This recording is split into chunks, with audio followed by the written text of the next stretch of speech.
Militer Israel menyerang pelabuhan Hodeidah Yaman pada Selasa 16 September 2025. Pihaknya menyatakan serangan itu menargetkan infrastruktur yang digunakan oleh Houthi. Dikutip dari Arab News, Israel telah meningkatkan serangan terhadap militan yang didukung Iran itu. Militer Israel menyatakan serangan itu dilakukan selesai adanya peringatan agar warga mengungsi. Israel menuding Houthi menggunakan pelabuhan tersebut untuk transfer senjata yang dipasok oleh Iran. Selain itu, militer Israel IDF mengklaim pelabuhan Hodeidah digunakan untuk melakukan serangan terhadap negaranya. Adapun Houthi melaporkan sebanyak 12 serangan udara dilontarkan Israel ke pelabuhan Hodeidah. Juru bicara Houthi Yahya Saree mengungkap, pertahanan udara kelompoknya bergelut dengan pesawat Israel. Seiring dengan itu, Menteri Pertahanan Israel Katz memperingatkan bahwa Houthi akan terus dipukul oleh IDF. Katz menegaskan, militan Yaman itu juga harus membayar harga yang menyakitkan atas setiap upaya penyerangan terhadap Israel. Para pemimpin negara-negara Arab dan Muslim bersiap mengambil langkah tegas terhadap Israel. Terlebih selesai pasukan Zionis IDF melesatkan serangan dan menargetkan pejabat Hamas di Doha, Qatar. Pernyataan itu disampaikan oleh 60 negara yang tergabung dalam Liga Arab dan Organisasi Kerjasama Islam pada Senin 15 September 2025. Dikutip dari Tribun News, para petinggi dari berbagai belahan dunia itu sepakat untuk meninjau ulang hubungan mereka dengan Israel, termasuk hubungan diplomatik, ekonomi, hingga militer. Diketahui dalam sidang darurat itu hampir 60 negara menyepakati komunike akhir yang terdiri dari 25 poin. Salah satu langkah yang bakal diambil adalah penerapan sanksi ekonomi terhadap Israel. Negara-negara Arab juga mempertimbangkan pemutusan rantai perdagangan dan investasi. Cara ini diharapkan bisa memberi dampak langsung pada perekonomian Israel.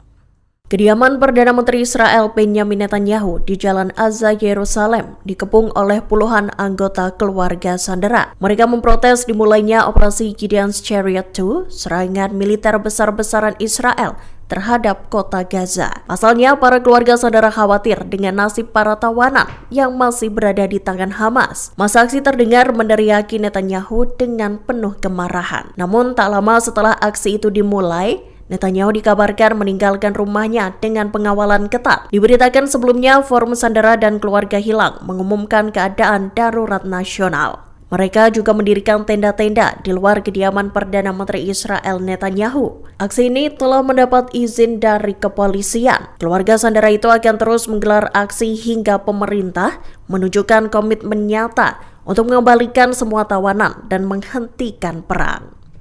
Perdana Menteri Israel Benjamin Netanyahu menegaskan bahwa serangan udara terhadap pejabat Hamas di Doha, Qatar dapat dibenarkan. Hal itu diungkap Netanyahu dalam konferensi persnya pada Selasa 16 September 2025. Bukan tanpa alasan, Netanyahu membenarkan serangan itu lantaran Qatar diduga memiliki keterikatan dengan Hamas. Perdana Menteri Israel itu menyebut Qatar mendukung, melindungi, bahkan mendanai militan Palestina tersebut. Padahal menurut Israel, Qatar memiliki pengaruh kuat, namun memilih untuk tak menggunakannya. Dikutip dari Kompas.com, serangan yang dilancarkan pasukan Zionis di Doha itu diklaim untuk menarget pertemuan Hamas. Serangan itu menjadi kali pertama Israel melancarkan operasi militer langsung ke Qatar, meskipun Qatar merupakan sekutu dekat Amerika Serikat. Pasukan Pertahanan Israel IDF merilis rute evakuasi kedua bagi warga Gaza yang ingin meninggalkan wilayah kantong tersebut. Rute itu dirilis seiring dengan operasi militer Israel yang kembali dimulai. Dikutip dari The Times of Israel, rute evakuasi itu dibagikan oleh juru bicara IDF Avichai Atre lewat X-nya pada Rabu 17 September 2025. Diketahui Jalan Salah al-Din di jalur selatan akan dibuka mulai Rabu siang hingga Jumat 19 September 2025.